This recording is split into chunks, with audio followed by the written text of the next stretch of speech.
And joining me now, NBC senior legal correspondent Laura Jarrett and NBC Washington correspondent Yamiche Alcindor.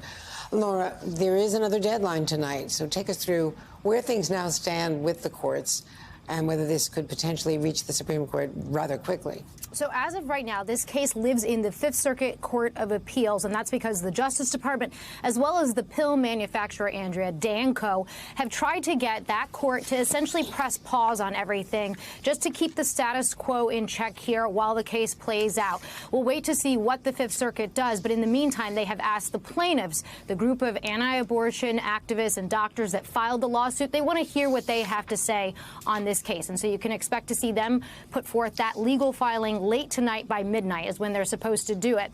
At the same time, you still have this case based in Washington State. It's a federal judge there, and basically he has said the mirror image of the Texas ruling, which is just to say, FDA, you have to keep this drug on the market. You have to maintain the status quo. And so the Justice Department has asked that judge for some clarification, for some guidance about how they're supposed to possibly comply with these two orders. But as you said, given these conflicting, dueling rulings, that's why many are predicting that this case will eventually land up in the Supreme Court one way or another. It's just a matter of when and how it gets teed up. And do you share the confidence of the White House press secretary that when it gets to the court, that they will be able to win over some of the justices who ruled so broadly in the Dobbs case?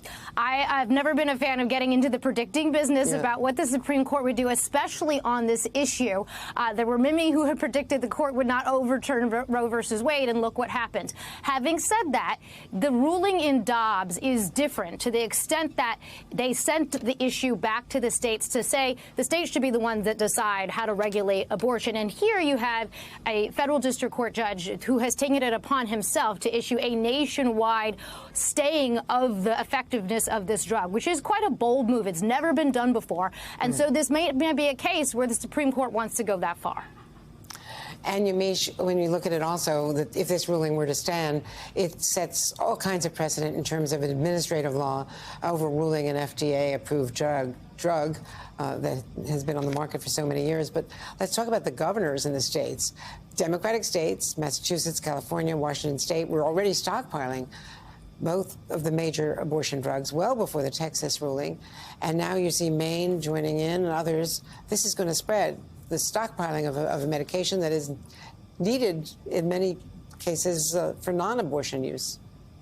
Certainly, and the politics here are fraught because when you think about the people who are really critical of this judge's ruling, of this judge who's trying to stay this and trying to say that FDA should not have approved this and approved it wrongly, there are a lot of people who are looking at this and saying two things. One, this is the wrong way for people who are anti-abortion to go about extending their access and their fight against abortion, that this is sort of a step too far. The other thing that you're seeing is not only leaders who make this drug, but also you're seeing biotech leaders and drug tech leaders, people who are not even associated with this drug, saying it is a bad precedent to set, a political precedent to set, when you have a judge saying to the FDA, well, I know more than you. Congress, politicians, courts have all sort of ceded that the FDA, which is seen by many as the world standard when it comes to science and evidence, that they should be the ones to decide when a drug should be on the market, and that they should be the ones to be having that sort of approval, and that they think it's a really, for the critics of this ruling, it's a really slippery slope when you have politically appointed judges in their minds going against the FDA. So this is not just about sort of this abortion drug, but there are people who are worried saying, well, what about vaccines? What about Alzheimer's drugs? What about all sorts of other things that are on the market? If it becomes a political issue, could those then be pulled off the market, not for scientific reasons in their view, but for political reasons? That's the worry here, Andrea. And this is a big political, challenge ahead for Republicans, given the majority of people who believe that abortion in some fashion should be legal nationally.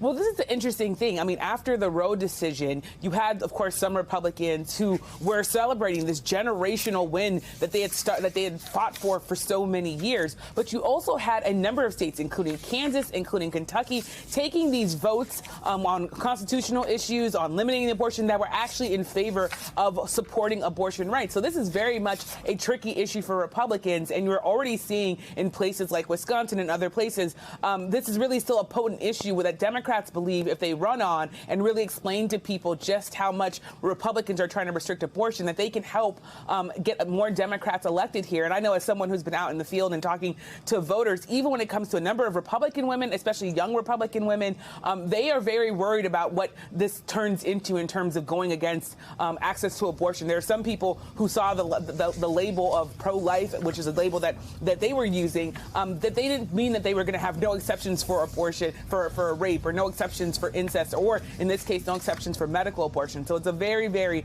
I think, politically fraught issue that's going to continue to be one that's going to be a real tricky one for Republicans.